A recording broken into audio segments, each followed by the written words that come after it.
Jangan lupa untuk subscribe, share, dan nyalakan lonceng notifikasinya sebagai bentuk dukungan kamu.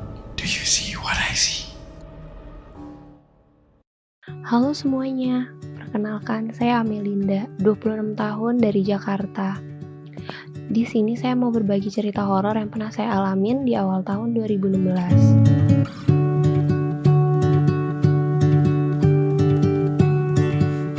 Lokasinya itu di sebuah rumah kontrakan yang ada di kota Cirebon. Awal cerita, saya ini punya kakak perempuan yang dinasnya di kota Cirebon. Kebetulan saat itu beliau baru aja ngelahirin. Pas banget juga, saya baru sidang kelulusan. Jadi masih tahap cari-cari kerja waktu itu. Nah, kakak saya ini tuh minta saya untuk nemenin di rumah kontrakannya. Awal saya datang ke rumah itu sih gak ada perasaan aneh apapun. Kebetulan juga saya bukan orang yang peka sama hal-hal kayak gitu. Pernah sih saya ngalamin. Cuma hanya berupa suara aja waktu itu. Sampai suatu sore, di rumah itu cuma ada kakak, dede bayi, dan saya aja. Suaminya lagi keluar beli makan. Dan pembantunya itu posisinya lagi izin pulang. Kakak saya sama dede bayinya itu lagi di kamar. Nah, saya ini asik tuh nonton di ruang TV sendirian. Waktu itu saya emang ngerasa suasananya kok hening banget di rumah itu. Yang kedengeran tuh cuma ada suara TV. Pokoknya gak ada suara-suara lain lah. Cuma saya emang tipenya bodo amat dan gak terlalu mikirin gitu. Saya fokus nonton TV. Sampai tiba-tiba kakak saya ini manggil dari kamar. Dek, ngapain di luar sendirian?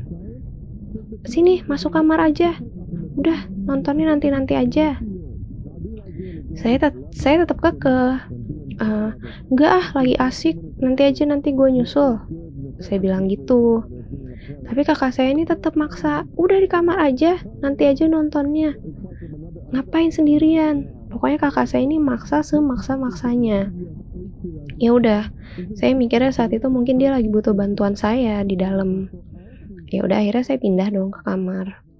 Pas di kamar kakak saya bilang, "Gak usah sendiri-sendirian kalau di luar." Gitu dia bilang. Ya, saya bodo amat lah masih. Nah, feeling mulai gak enak itu muncul di hari kelima. Waktu itu saya posisinya lagi cuci piring di dapur. Yang mana posisinya itu ngebelakangin kamar mandi. Waktu saya lagi cuci piring, saya nih ngerasa kayak ada yang merhatiin terus dari kamar mandi. Gimana sih, kita kan kalau diliatin orang tuh pasti suka ngerasa kan ya. Kerasa lah kalau lagi ada yang merhatiin atau ada yang ngeliatin gitu kan.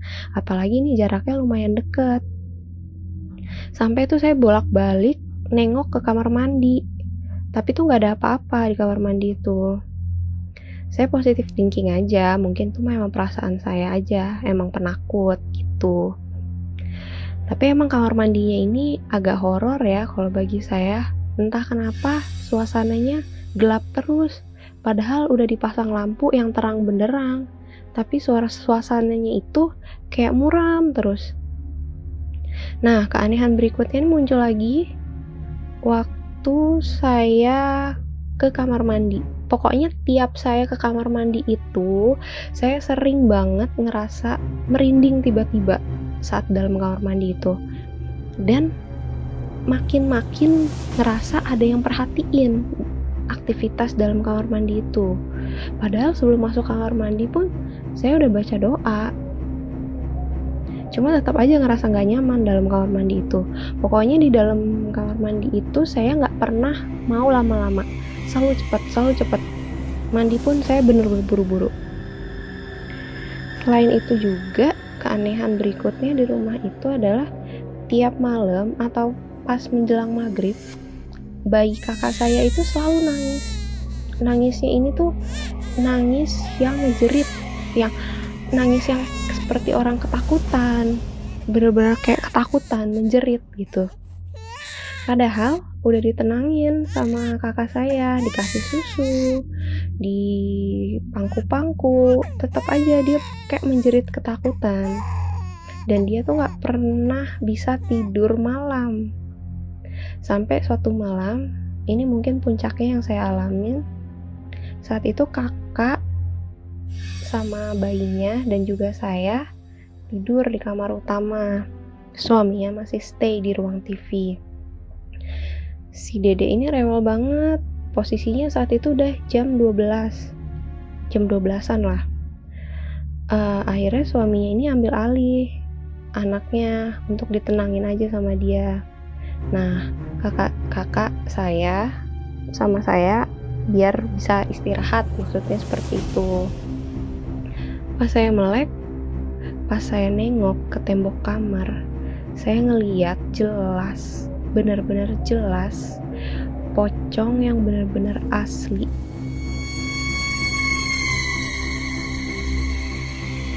Di tengah kegelapan kamar itu, asli putih, agak kotor gitu, dan itu gede setinggi kamar, pocong sepocong-pocongnya.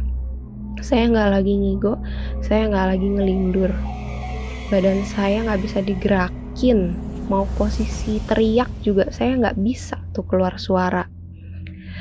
Itu makhluk posisinya lagi ngebelakangin saya. Mungkin lama-lama dia sadar kalau saya ini nyadar ada dia di situ. Nah, dia ini mau muterin badannya untuk nengok ke saya. Saya terus dalam hati baca ayat kursi, surat Anas, Al-Falaq dalam hati. Terus saya ulang-ulang. Dan akhirnya sosok itu pun hilang. Alhamdulillah. Untungnya belum sempat tuh nunjukin mukanya. Alhamdulillah, dan jangan sampai. Seketika saya jadi bisa gerakin badan saya. Buru-buru saya nyalain saklar lampu. Saya lihat itu sekitar jam 4. Saya shock. Keringat di mana-mana. Kakak saya sampai kebangun nanya. Anehnya kakak saya ini nanya pertanyaan yang saya bingung.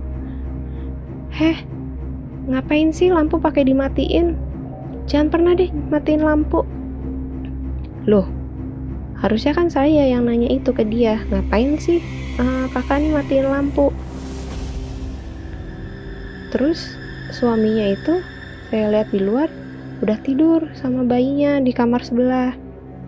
Udahlah, saya nggak mikirin lagi. Saya emang masih shock. Besok paginya pas lagi sama kakak saya santai duduk-duduk, saya ceritain tuh semua kejadian semalam. Kakak saya cuma senyum.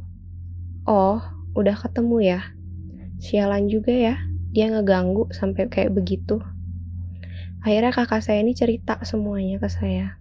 Jadi memang ada sosok penunggu yang jahat di rumah itu. Sosoknya ya pocong itu. Yang perempuan ada di pohon di depan rumah.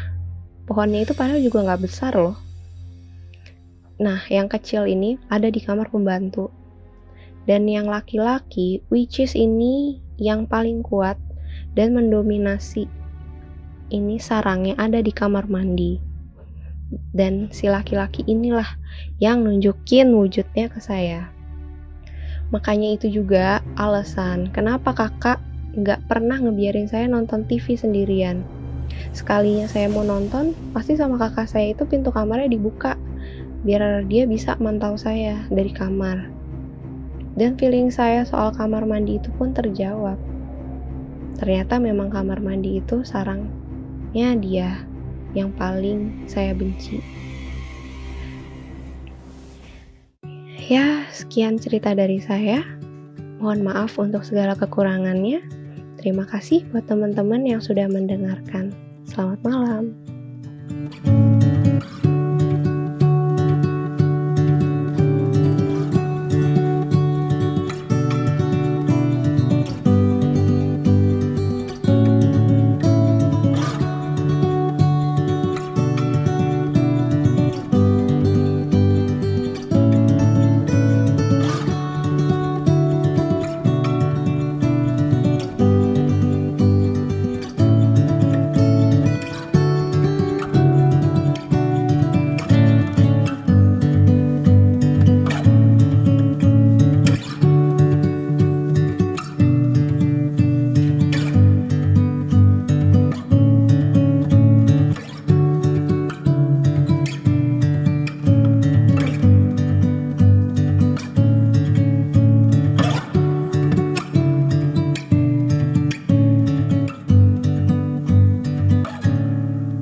kamu juga punya pengalaman horor?